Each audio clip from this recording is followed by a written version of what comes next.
Chapter 1. Rassendils and Elfbergs.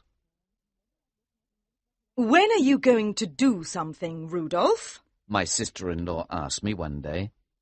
What do you mean, Rose? When are you going to find some work? Work? I replied. I don't need to work. I'm a Rassendil. My family is one of the best in England. I'm rich. I don't need to do anything. Your brother works. Rose reminded me crossly. He works very hard. Just at that moment, my brother Robert came into the room. He looked at his wife. He could see that she was angry about something. What's wrong, dear? He asked. Rose is angry because I don't do anything, I explained. I told her I don't need to work. We Rassendils don't need to do anything. I looked at my sister-in-law again. She was looking at my red hair. Perhaps she's also angry because I've got red hair, I joked.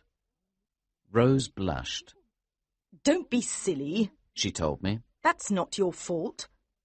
But all the same, she went on, your red hair does remind people of that story about the Rassendils. It's a pity. Robert smiled at me. Of course, it's not his fault, he said cheerfully. He's got the nose as well, he added thoughtfully. I like my nose and I like my hair, I told them. I turned to look at the picture of Countess Amelia on the wall.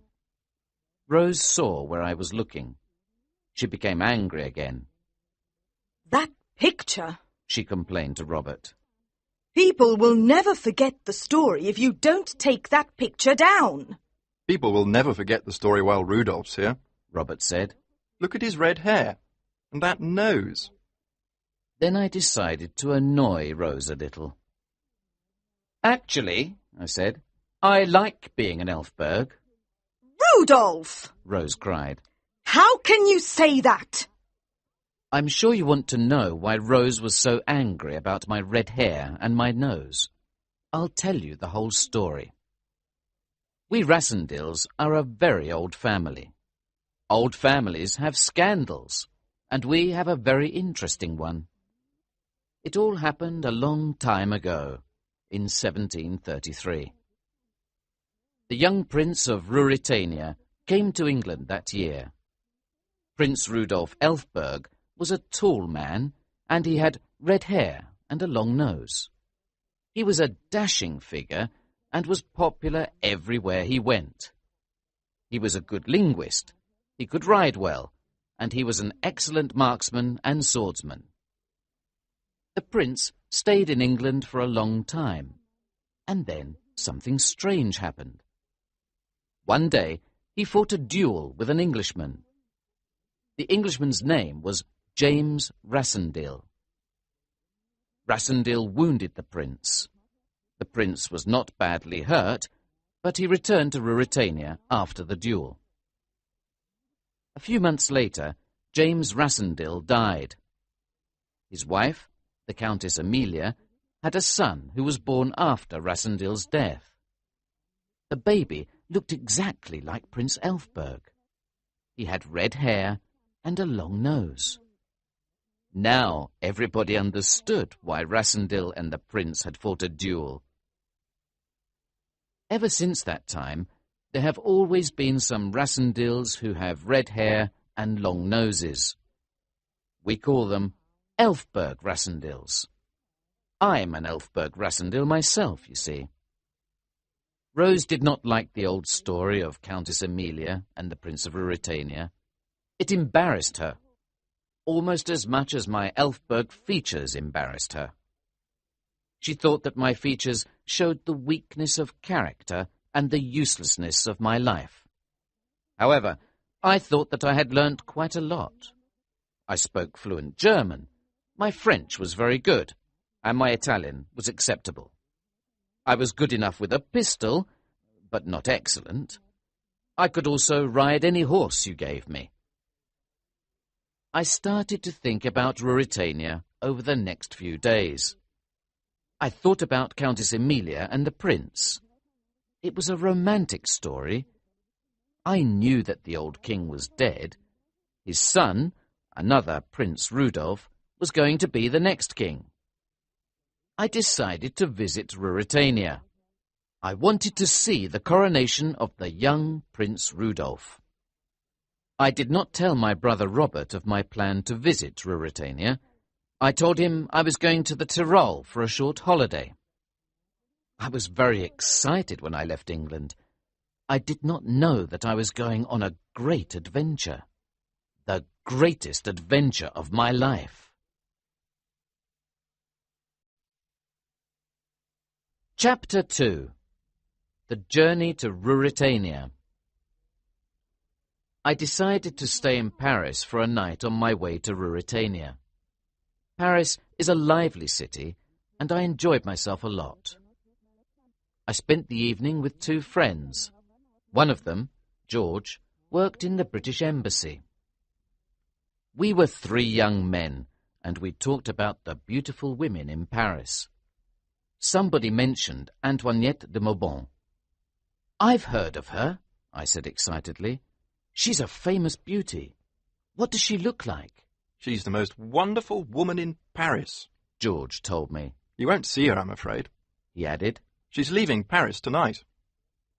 He spoke quietly now. "The Duke of Strelsau visited her in Paris," he said. "Really?" I replied. "I wonder where she's going." I knew that the Duke of Strelsau was the half-brother of Prince Rudolf of Ruritania. Perhaps Antoinette de Mauban was going to Ruritania as well. George went to the railway station with me the next day. I did not tell him I was travelling to Ruritania because I did not want anyone to know. I told him I was going to Dresden. There was a smartly dressed lady on the platform when we arrived. "Excuse me, Rudolf," he said. "I know that lady. I'll just go and say hello to her. I won't be long." He went to talk to the lady. He was smiling when he came back. "You're in luck," he joked. "That's Antoinette de Mauban, and she's travelling on your train. She's going to Dresden as well." I did not see Antoinette de Mauban again until the train arrived at Dresden. I got off the train there because I wanted to take the train for Ruritania. Then I saw her. Antoinette de Mauban got on the same train as me. She was travelling to Ruritania as well. Perhaps she was going to visit the Duke of Strelsau. As soon as we reached the Ruritanian border, I went to buy some newspapers, and the officer in charge of the customs house gave me such a stare that I was surer than ever of my resemblance to the Elfbergs.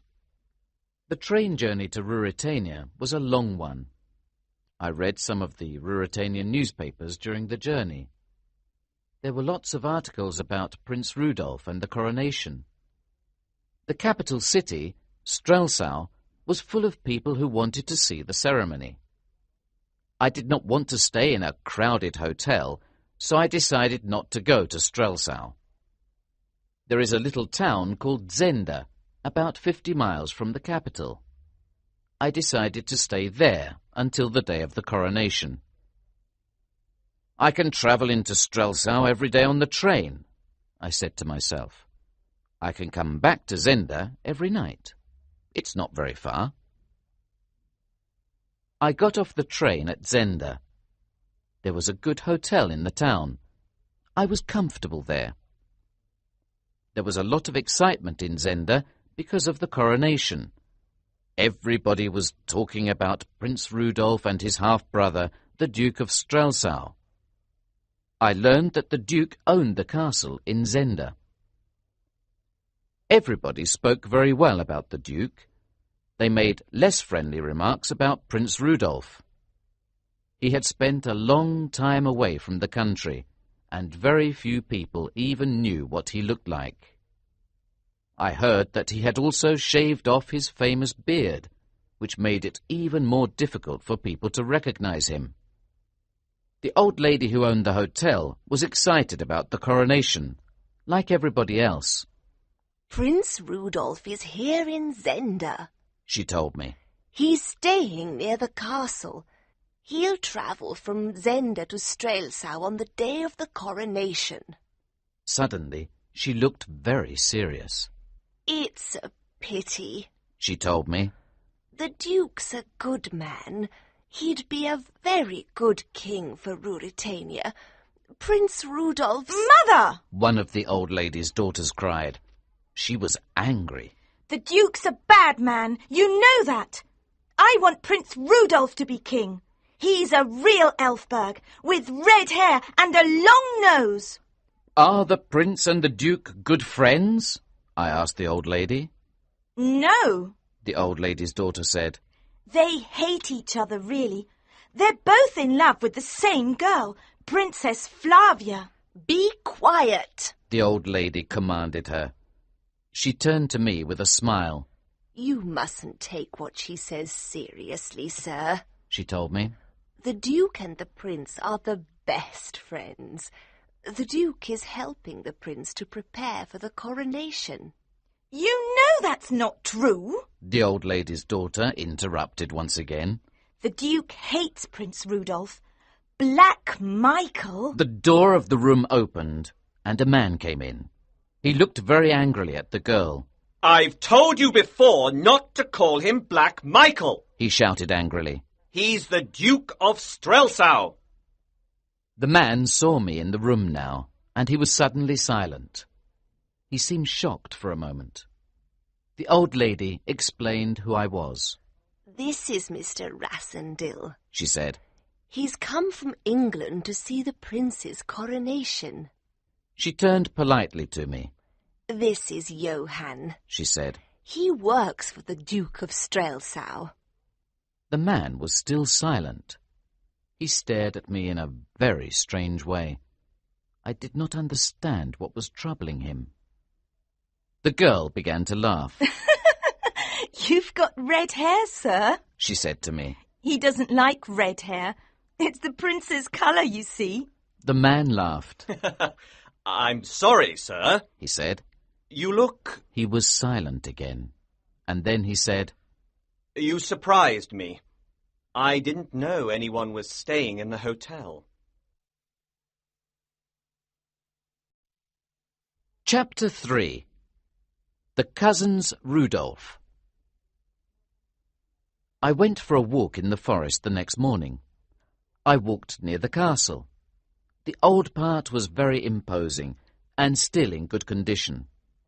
I noticed that it stood on an island, and there was a moat full of water surrounding it. The water looked deep and cold. On the other side of the moat there was an elegant, modern chateau, the country home of the Duke of Strelsau. I walked for a long time. I decided to lie down and rest for a while. I fell asleep in the forest. I dreamt I was married to Princess Flavia, and we lived in the castle of Zenda.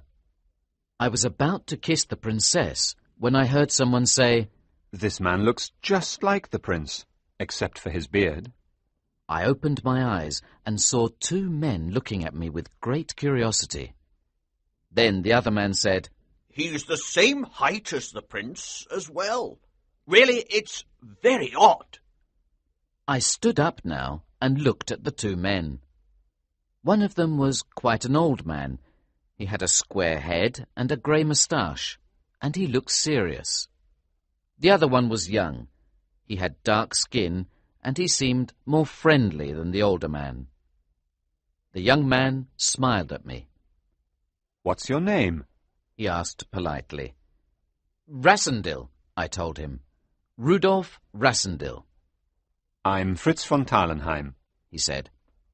He pointed at the older man. And this is Colonel Sapt, he told me. We work for the prince. Colonel Sapt smiled at me now. So you're a Rassendyll, he said happily. You know the old story about the Prince of Ruritania and the Countess Amelia, I suppose? I smiled as well. I know the story very well, I told him. There was a noise behind some trees, and a man began to shout. Fritz! Fritz! Where are you? It's the prince. Fritz von Tarlenheim said. He's calling me. Now the man came forward. I looked at him in great surprise. He looked at me in great surprise. Prince Rudolf of Ruritania and Rudolf Rassendyll looked the same, except for my beard. I studied the prince carefully. The likeness was remarkable. He was a little shorter than me, and his face was a little fatter than mine. I also noticed that his mouth did not look as determined as mine. But for all that, we were nearly identical. For a moment, no one spoke. Then the prince turned to Fritz and Colonel Sapt. Colonel Sapt whispered something in the prince's ear. The prince listened carefully, and then he began to smile. Suddenly, he laughed very loudly. Ha, ha, ha, ha, ha! We're cousins, He said to me. I'm very pleased to know you, cousin. He added, Come and dine with me tonight. We'll talk of old times together. And you will stay at my house tonight, of course. Colonel Sapt stepped forward to speak to the prince again. He spoke seriously. The coronation is tomorrow morning, sir, He said, There is a lot to do before then. We have a lot of things to talk about. It's not the evening for a dinner with Mr. Rassendyll. Prince Rudolf looked angrily at Colonel Sapt. He did not seem pleased with the colonel's advice. I want to dine with Mr. Rassendyll, He said crossly. I want to drink wine with him. He's my cousin, and I don't meet a new cousin every day. That is how I came to dine with Prince Rudolf. We ate well, and we drank a lot of wine. Prince Rudolf drank more wine than anyone else. He was very happy because of the wine. It was a long dinner. I thought the evening was finished, but I was wrong. The servant, Joseph, brought another bottle of wine to the table. This bottle comes from the Duke of Strelsau. He told Prince Rudolf. He told me to give you this message. Drink this wine because you love me. That's what he told me to say, sir. What a good brother Michael is. Prince Rudolf cried joyfully. I'll certainly drink his wine. He reached for the bottle and poured a glass of the wine. He drank the glass quickly. Then he put his head on the table and fell asleep. Nobody else touched the wine from the Duke of Strelsau. I looked at Fritz von Tarlenheim and Colonel Sapt. I did not say anything, but the Prince of Ruritania was a disappointment to me. He seemed a selfish young man who was too fond of wine. I remember nothing else about that evening. I, too, had drunk too much wine. I fell asleep at the table. Chapter 4. The Game Begins. I woke suddenly the next morning. Someone had thrown water over me. I opened my eyes angrily and looked up at Fritz and the Colonel. That wasn't a good joke, I said angrily. Be quiet! Colonel Sapt ordered angrily. We had to wake you up. There's something wrong. He pointed to the floor. The prince was lying there. The prince is still sleeping. We've tried to wake him, but we can't. We think the Duke put something in that bottle of wine, Fritz explained. Something that will make the prince sleep all day. It's a crisis for Ruritania, Colonel Sapt said. The coronation is this morning. If Prince Rudolf does not go to Strelsau today, he'll never be king. What do you mean? I asked. The Duke wants to be king, Colonel Sapt told me. Prince Rudolf is not popular. I think the Duke will seize the crown. What are you going to do about it? I asked him. There's only one chance, Colonel Sapt explained. The coronation is today. Prince Rudolph must go to Strelsau this morning. But if he's asleep, I began. You can go, Colonel Sapt said. You can be Prince Rudolph for the day. Me? I cried. But that's ridiculous. I don't know how to behave like a prince. I can't pretend to be the Prince of Ruritania. You look like the prince, except for your beard, Colonel Sapt said slowly. You can do it, Rassendyll. I know you can. I did not say anything. If you don't do it, the Duke will be the next king of Ruritania. Colonel Sapt went on. And he'll kill Prince Rudolph. Then I decided. I was young, and I liked excitement and adventure. Very well, I told the Colonel. I'll help you. I'll be the prince for a day. Well done, the Colonel cried excitedly. He shook my hand. There's a lot to do. Let's make a start. I got up and began to shave off my beard, while the Colonel told me his plan. I'll hide the prince in the wine cellar, he said excitedly. Then we all go to Strelsau together to the coronation, and you become king. Then we come back to Zenda. We wake the real king. He goes back to Strelsau with us the next day.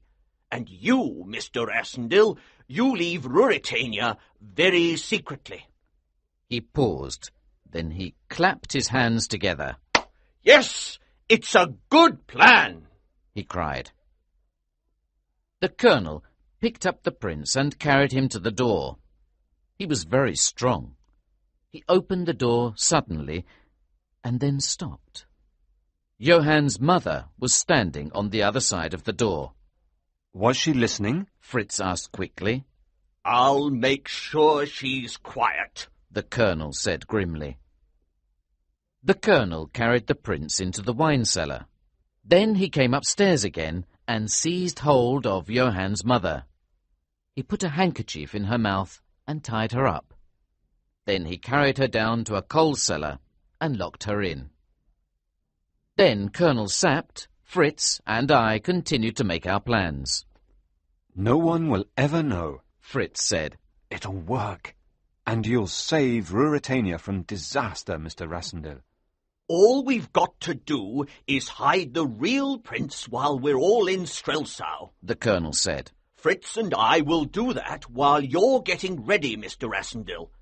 Joseph will guard him while we're away. Colonel Sapt hurried out of the room to make all the arrangements with the servant.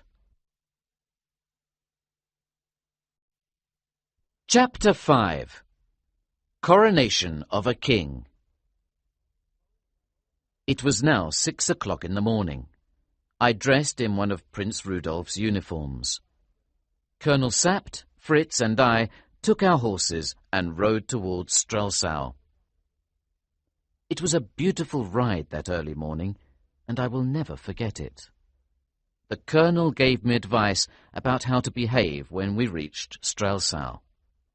He told me about the things that Prince Rudolph liked, and the things he did not like. Don't worry, he said. I'll stand next to you all the time. I'll tell you what to say. We reached the railway station at 8 o'clock. At 9:30, we were in the capital city. Are you frightened? Colonel Sapt asked me. Don't worry about me, I told him. I'll manage. I think you will, the Colonel replied. You're a real Elfberg, Mr. Rassendyll. When we got off the train, the people surrounded us. They were excited to see their prince in front of them. They began to cheer and shout. Soon the station was full of noise and shouting. A party of important people were waiting for us. The commander of the Ruritanian army, an important-looking marshal, was also there with some soldiers. We all rode towards the cathedral together. First, we rode through the new part of Strelsau. The Colonel told me that the people in this part of the city were loyal to Prince Rudolph. They wanted him to be king. The crowds in the street cheered as we rode past. Suddenly, I looked up at one of the buildings. Antoinette de Maubon was standing in the window, watching the procession. For a moment, I was very nervous. I was sure she would recognize me and tell everyone that I was not the real prince. She did not do anything, however. Then we rode through the old part of the city. The people in this part of Strelsau did not like Prince Rudolph. They wanted his brother, the Duke of Strelsau, to be king. The marshal made a sign to the soldiers who were riding with us. He wanted them to stay close to me. He wanted them to protect me from the crowd. I decided that a real prince would be a brave man. "Why did you tell the soldiers to ride close to me?" I asked the marshal. For your safety, sir. The marshal replied.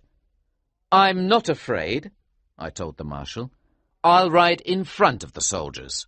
I'm not afraid of my own people."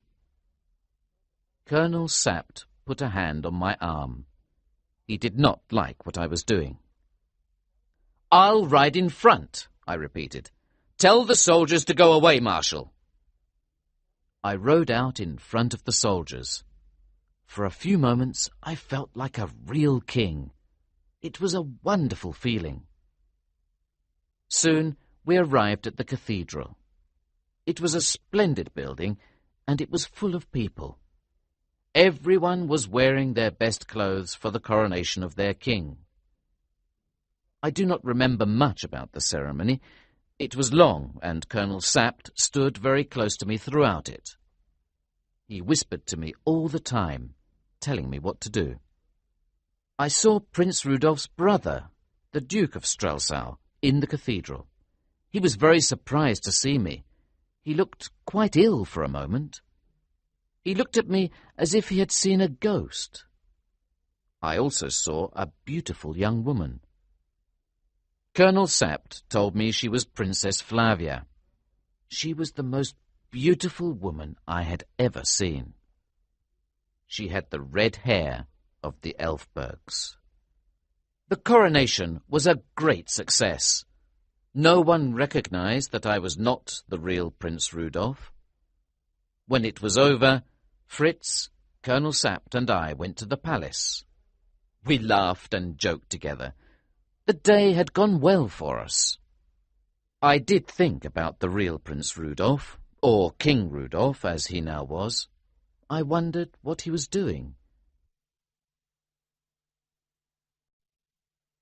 Chapter 6. Kingship and Love. Colonel Sapt and I waited in the palace until very late that night. We talked together about the ceremony and about the Duke of Strelsau. "He's a dangerous man," the colonel told me. "but we've defeated him this time, thanks to you, Mr. Rassendyll." At last, everyone was asleep. We went outside to the stables. We found our horses and put on their saddles. "Let's go," the colonel said quietly. We jumped on the horses and rode out of the palace grounds. It was exciting to ride through the sleeping city. We rode all night on our way back to Zenda. Suddenly, we heard 2 horses following us in the darkness, the Duke and one of his men. We rode on very quickly and managed to lose them at a crossroads in a forest. We arrived at Zenda very early in the morning. We went straight to the house, and there we found a terrible tragedy. At first, there seemed to be no one in the house. Then we saw some blood coming from under the locked door of the wine cellar, where we had left the king. Perhaps the king was dead. We opened the door to the room. The servant, Joseph, was lying there. He was dead. We looked everywhere for the king, but we could not find him. "The Duke of Strelsau," the colonel said angrily. "He's been here." He pointed at the body of the servant on the floor. This is the Duke's work, he exclaimed. But where's the king? I asked. Do you think the Duke has killed him too? No, the colonel replied. I think the king is a prisoner in his brother's castle. What do we do? I asked. Everything's changed now, the colonel said thoughtfully. We must change our original plan. He thought for a moment. Ruritania needs her king, he told me. You will have to be the king for a while longer, Mr. Rassendyll. You want me to go back to Strelsau? I asked. But what about the real king? What will happen to him? You're the only king we've got, the colonel said grimly. Go back to Strelsau, Mr. Rassendyll. You are the king of Ruritania again. But the Duke of Strelsau knows that I'm not the real king, I said. He knows I'm a fake. That's true, the colonel admitted. He knows you're not the real king, because the real king is his prisoner in the castle here at Zenda. But the Duke can't tell anyone that you're a fake. He can't tell anyone that the real king is a prisoner, can he? I nodded my head. The colonel was right. Do you think the king is in danger? I asked. Will the Duke kill him? Colonel Sapt looked at me very seriously for a moment. The king's life is in great danger, he said slowly.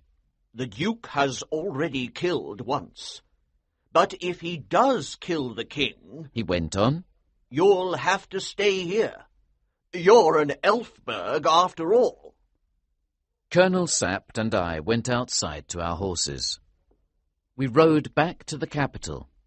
No one saw us enter the palace. The next day, the colonel and Fritz told me more about the king. Do you remember Princess Flavia? The colonel asked me. She was at the coronation. I remembered her very well. She was the beautiful girl I had noticed in the cathedral. The king's in love with her, Colonel Sapt told me. Princess Flavia is very popular with the people. Everyone hopes the king will marry her. Fritz looked impatiently at Colonel Sapt.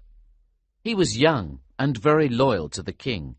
He always wanted to be busy, to be doing something to help the king. The older man was also very loyal to the king, but he knew how to wait, how to be patient until the time for action came. When are we going to rescue the king? He asked impatiently. We can't sit here in the palace forever, Colonel. We must be patient, Colonel Sapt told him. The Duke won't kill the king while Mr. Rassendyll is here pretending to be the king. He'll wait and see what we do. We must wait, too. You know that some of the 6 are here in Strelsau? Fritz asked. The colonel nodded. Yes, he replied. The Duke sent them here to spy on Mr. Rassendyll. Who are the 6? I said. They're the Duke's favourite soldiers. Fritz told me. They're the most dangerous men in the country, and they're very loyal to the Duke. They do everything he tells them to. 3 of them are Ruritanians, the colonel explained. There's also a Frenchman, a Belgian, and an Englishman. But the most dangerous of the 6 is Rupert Hentzau. The 3 of us talked for a long time. Fritz and I wanted to do something to help the king, but Colonel Sapt told us to be patient. He said we could do nothing until we knew what the Duke was planning. Be patient, my friends, he said. The time for action will come soon. Very well, I agreed. We'll do nothing until you tell us, Colonel. But meanwhile, I'm the king of Ruritania. Let's enjoy ourselves this evening. We all went out that evening to visit Princess Flavia. Fritz told me that he was in love with one of the princess's ladies-in-waiting. Countess Helga is very beautiful, he said. We'll see her when we arrive. Princess Flavia was very happy to see me. She did not realize that I was not the real king. She seemed worried about something, though, and I asked her what was the matter. It's your brother, She said. I think Michael is dangerous. Please be careful, Your Majesty. I'm not frightened of Michael, I told her. She looked at me very seriously. Your life is important to Ruritania, She told me. and to your friends as well. She added, with a tender look. I began to fall in love with Princess Flavia that evening. It was difficult for me not to tell her the truth. I wanted to tell her who I really was. But I was playing a dangerous game, and the king's life depended on me. I kept silent. Chapter 7. A Dangerous Meeting. The next morning, Colonel Sapt came into my room at the palace. He was carrying a letter for me. He looked at the writing on the envelope before he gave me the letter. From a woman, I think, He said with a smile. I wonder who it is. At first, I thought the letter was from Princess Flavia. I opened it excitedly and began to read. Your Majesty, I have important news for the king. Come to the old house in New Avenue tonight. Do not come with anyone else. Antoinette de Maubon. I handed the letter to the colonel. He read it quickly. You can't go, He decided. Antoinette de Maubon is a friend of the Duke's. They want to catch you alone and kill you. I must go, I argued. She says she has important news. Perhaps she wants to help us. I forbid it. The colonel said angrily. The Duke's men will kill you if you go to this meeting tonight. I'm going, I announced firmly. If you try to stop me, I'll go straight back to England. Colonel Sapt looked at me in surprise. He was beginning to understand me. We Rassendils can be very stubborn. All right, He agreed at last. you can go if you want to, but I'm going with you, Mr. Rassendil. The colonel and I left the palace very secretly that night. We were both carrying pistols in our pockets. We went to the old house in New Avenue, and I left Colonel Sapt at the gate. I entered the grounds of the house and saw someone in the summer house. I walked across the garden to the summer house. Antoinette de Maubon turned to greet me when I entered. She was very pale and nervous. You're in danger, Mr. Rassendil. She told me quickly. Michael forced me to write that letter to you. I didn't want to do it. His men will be here in a few minutes. They want to kill you. Then they're going to say the king is dead. They'll arrest all your friends, and Michael will be the new king. You must escape from here. Go quickly. I did not move. Why are you telling me this? I asked her. Michael's your friend, isn't he?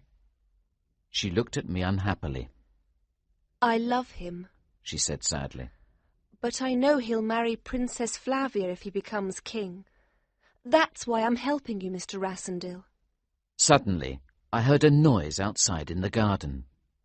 I turned towards the door of the summer house and locked it. I could see 3 men standing outside in the garden. 3 of the 6. One of them began speaking softly in English. It was the Duke's man, Detchard. We just want to talk, He said. We've come from Duke Michael. He wants to make you an offer, Mr. Rassendil. What kind of an offer? I asked. The Duke wants you out of the country. The man said. He'll give you £50,000 if you leave Ruritania. Antoinette de Maubon moved close to me. She put her hand on my arm. Don't trust them, she whispered urgently. I moved very quietly away from the door of the summer house. I picked up a small tea table. "All right," I called. "I'm coming out now." I held the tea table in front of me and ran out of the summer house into the garden. I pushed 2 of the Duke's men onto the ground as I ran past them. Then I heard Detchard shouting. He fired a pistol at me, but it missed. I turned and fired my pistol. He gave a cry of pain. I continued running. Colonel Sapt was waiting for me when I reached the road. "What happened?" He asked. "I thought you were dead when I heard the shooting." We went back to the palace. When we arrived, I told him everything that had happened in the summer house. Chapter 8. A King's Love. The days that followed were very difficult for me. I saw Princess Flavia very often. Each time I saw her, I loved her more. She, too, seemed to love me more each time we met. I remember that there was a ball one night, and I gave Princess Flavia a red rose. I behaved like all young men when they are in love. "You're different, Rudolph," she told me once. "You changed when you became king. You're a new man." I wanted to tell her who I really was. I wanted to tell her that I was not the King of Ruritania. I wanted her to love Rudolph Rassendyll, not the King of Ruritania. Sometimes I imagined the future. Will I always have to pretend to be the king? Will I marry Princess Flavia? Will she become my queen? One day she and I were talking. She said to me, "You are the king. Why can't you be an ordinary man? Then I'd show you how much I love you." "Would you really love me if I were an ordinary man, Princess?" I asked. "Do you love me that much?" "Of course I do," she said. Her words made me very happy. I decided that I could not go on lying to her any more. I loved her. I wanted to tell her the whole truth about myself and the King of Ruritania. I decided to speak. "Princess," I began, "I want to tell you something. I am—" Just at that moment the door of the room opened and Colonel Sapt came in. He looked angrily at me. "Forgive me, sir," he said. "I need to talk to you about something important." "One moment, Princess," I said. I left the room and followed Colonel Sapt. He was furious with me. "I heard everything you said," he told me. "You were going to tell her the truth. Be careful," he warned me. "The king's life is in your hands, Mr. Rassendyll." Princess Flavia was not the only person who liked the new king. The people seemed happy with me as well.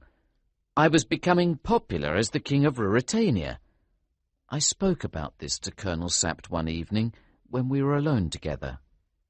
"You know, Colonel," I said, "I'm a good king. The people like me. I could stay here and pretend to be the king forever. No one could stop me."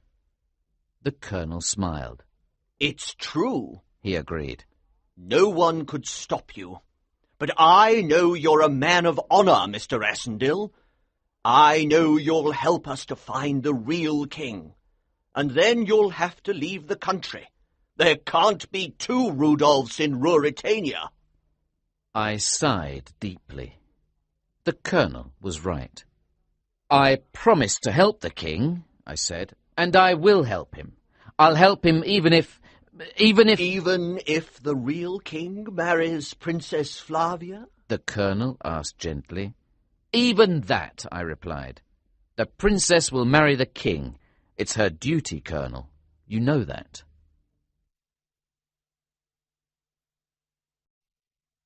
Chapter 9. Return to Zenda. At last, Colonel Sapt decided that the time was right for rescuing the real king.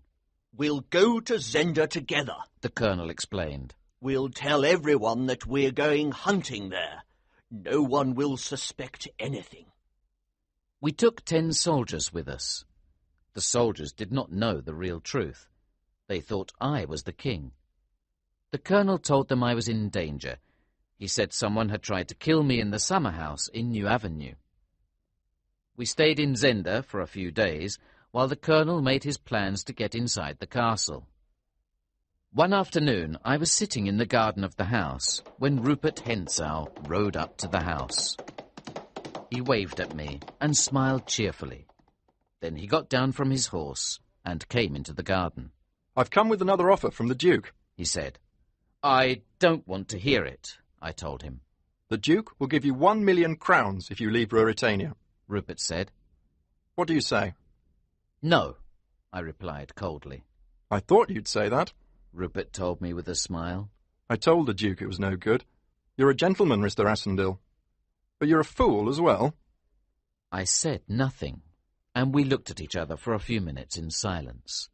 Then Rupert spoke again. "Listen to me," he said. "You could really be the king of Ruritania if you want. My friends and I will help you.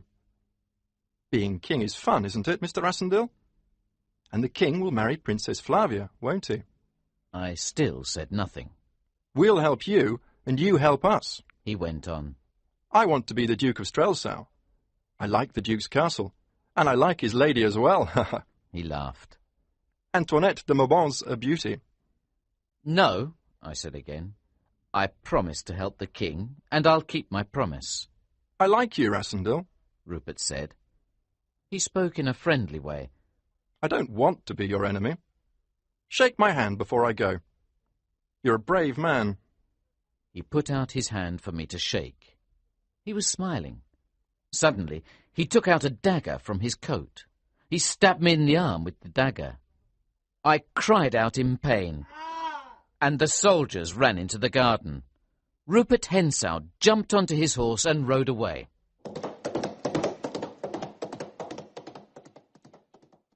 The soldiers carried me into the house and put me to bed. My arm was very painful.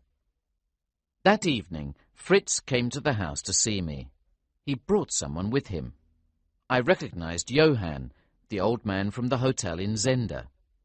I remembered that Johann worked for the Duke of Strelsau. The three of us talked together, and Johann agreed to work with us. He knew the king was a prisoner in the castle. He was afraid of the Duke, he told us. Johann told us that the king was still alive, but he was very ill.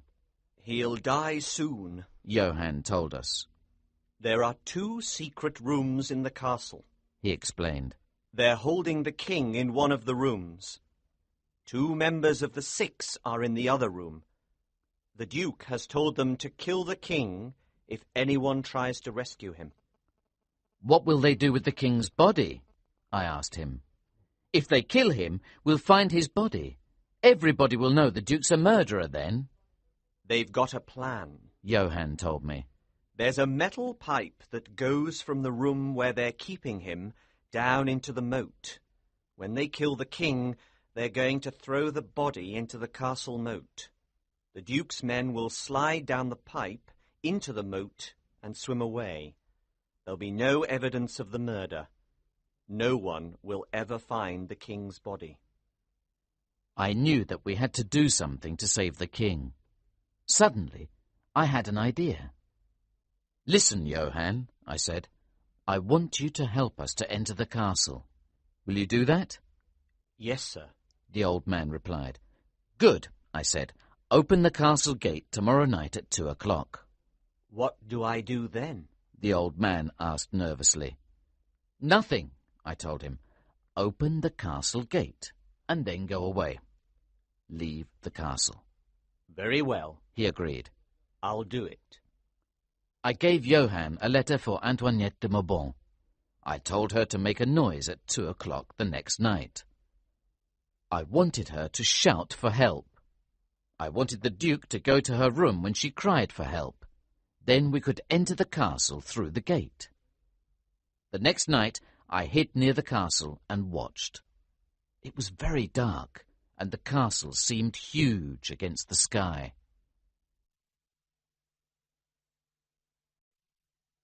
Chapter 10. Rescue. When it was nearly 2 o'clock, I entered the castle moat. The water was cold. I swam to the metal pipe under the king's cell. It was very close to Antoinette de Maubonne's room in the castle. I looked up at the castle. There was a light in Antoinette de Maubonne's room. There was a man in the room with her. It was Rupert Hentzau. They were arguing about something. I saw Rupert approach her, and she walked away from him. I heard her say angrily, Never! You're mad! Forget Black Michael, Rupert told her. I'm a better man than he is. He moved forward again and tried to kiss Antoinette de Maubonne. She pushed him away angrily. Then I heard someone come into the room. It was the Duke. Leave us alone, he ordered Rupert. Rupert smiled cruelly and left the room. A few minutes later, the Duke also left Antoinette de Maubonne's room. The castle was now dark. I was waiting for Johann to open the gate when there was a terrible scream from Antoinette de Maubonne's room. Oh, help, Michael! She cried. It's Hentzau! Help me! I could not see anything, but I heard it all. First, there was the sound of a man running towards Antoinette de Maubonne's room. The Duke. Then I heard the noise of swords. Rupert and the Duke were fighting.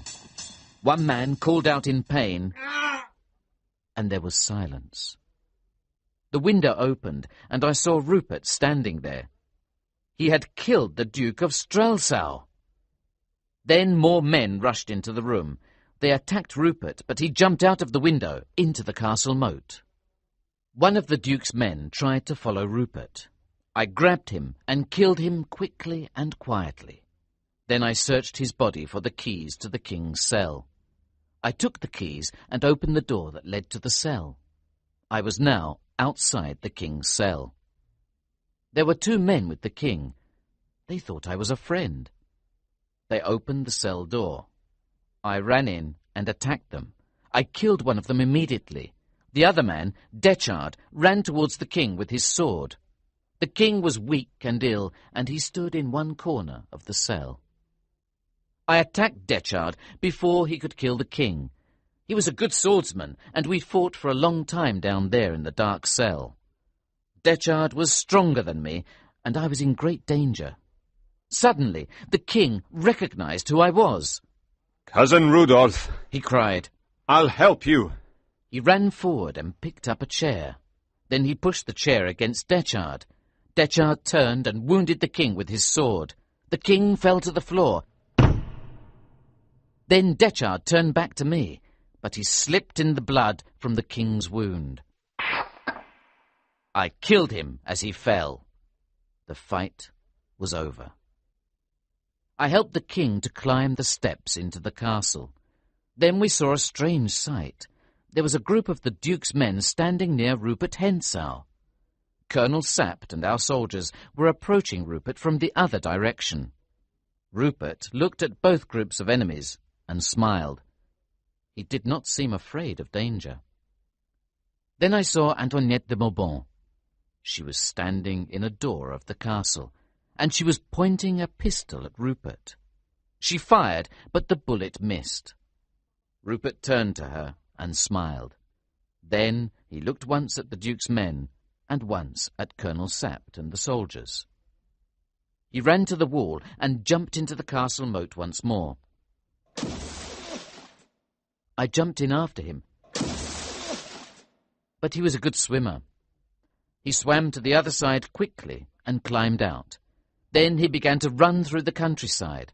I ran after him, but he was faster than me. He suddenly turned to the right, and I could not see. Then I heard a scream. Ah! It was a woman's voice. I ran as fast as I could towards the sound. Then I saw Rupert. He was pulling a young girl off of her horse.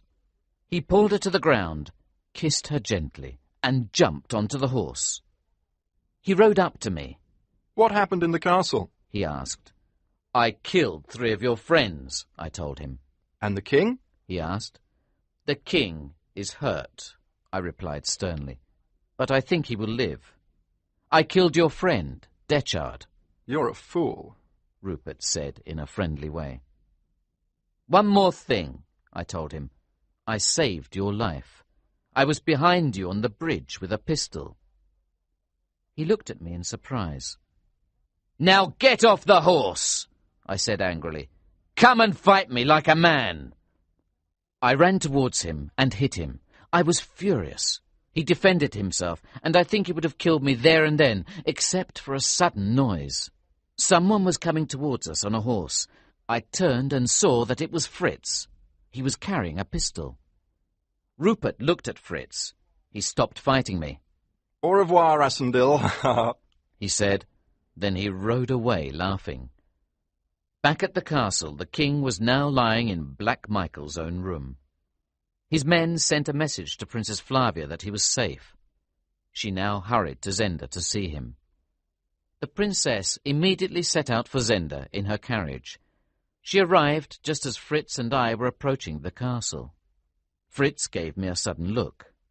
I understood that Princess Flavia must not see me. I hid behind some bushes near the road. Just at that moment, the young girl, whose horse Rupert had taken, came forward. She ran up to Princess Flavia. "The king is here, Princess!" she cried. "In the bushes!" Nonsense! One of the soldiers told her. The king is in the castle. "He's here, I tell you!" The girl cried. "He's here with Count Fritz!" How can the king be in two places? Princess Flavia asked. Or are there two kings? Colonel Sapt now appeared. He told the princess that the king was in the castle. But this girl says he's here, in the bushes. The princess told him. Colonel Sapt smiled at the girl. Every fine gentleman looks like a king to a simple girl like her, he said. I'll see this man, the princess decided. Then come alone, Colonel Sapt advised her. A few minutes later, Princess Flavia and the colonel were standing over me. It is the king, she cried excitedly. She moved forward to kiss me. It is not the king, Colonel Sapt told her. You cannot kiss this man, Princess. Of course he's the king, Princess Flavia cried. It is the king's face.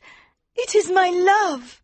Your love, Princess, the colonel said slowly. But he is not the king.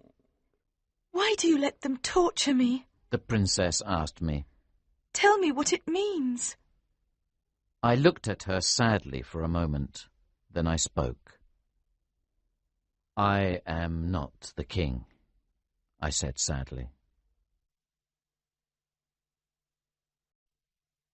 Chapter 11. Epilogue. That night I went to see the king. He thanked me for my loyalty. You have been a good and dear friend, cousin, he told me. I will try to be a good king. You have shown me how a good king behaves. Fritz and I left the king. Fritz seemed in a hurry, and he led me quickly to another part of the building. Where are we going? I asked him. We're going to see Princess Flavia, he told me. She heard that the king was here, and she came to see him. He coughed awkwardly. Colonel Sapt has told her everything. She knows who you are now, Mr. Rassendyll. I see, I said slowly. I wonder why she wants to see me. Fritz opened a door and pushed me into the room. He did not enter. The room was dark, and at first I thought I was alone. Then I saw the figure of a woman standing near the window. I approached her. Princess, I said. I bowed very low to her. No, she cried. You must not bow to me, Rudolph. You're the man I love. I love you, I told her. I love you with all my heart. Princess Flavia looked at me tenderly, but she did not say a word. Perhaps I was wrong to pretend to be the king. I said, but I never lied about my love for you. Never. You were very brave to do what you did, she told me. You saved the real king, and you had to pretend to me. I understand that. I nearly told you the truth, I explained. I wanted to, but the king's life was in danger. What will you do now? She asked me.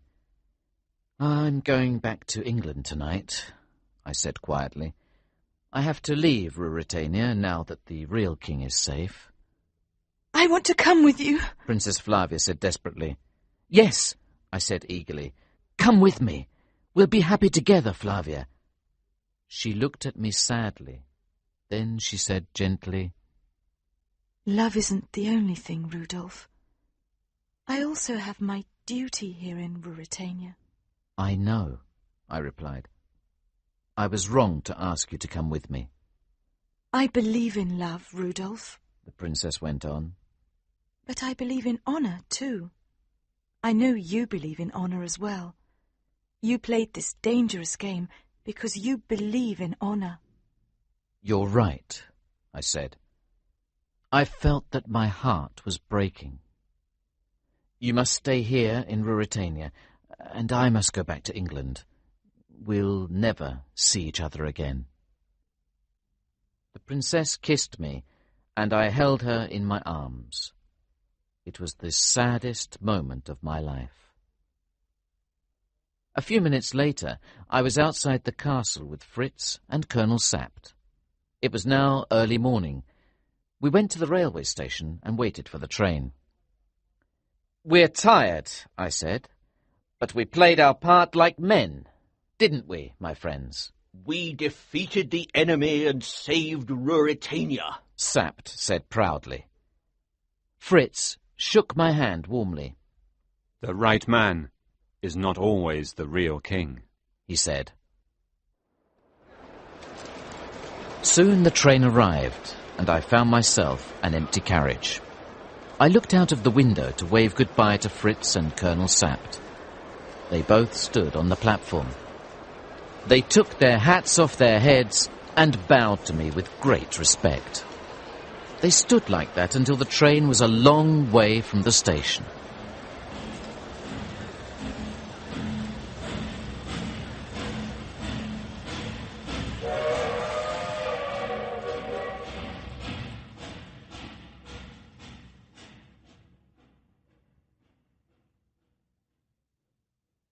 That was the end of my Ruritanian adventure.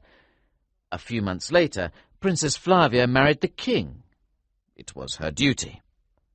I settled into a quiet life in England. I never married. I often wonder what happened to Rupert Hentzau. Sometimes I think he will return to Ruritania one day and make more trouble for the king. Then, who knows, I will go back there to help the Elfbergs again. I take a holiday in Dresden every year. I meet Fritz and his wife, the Countess Helga, there. We spend a few days together. Every year, Fritz carries a little box with him and gives it to me. There is a rose inside and a note. Rudolph, Flavia, always.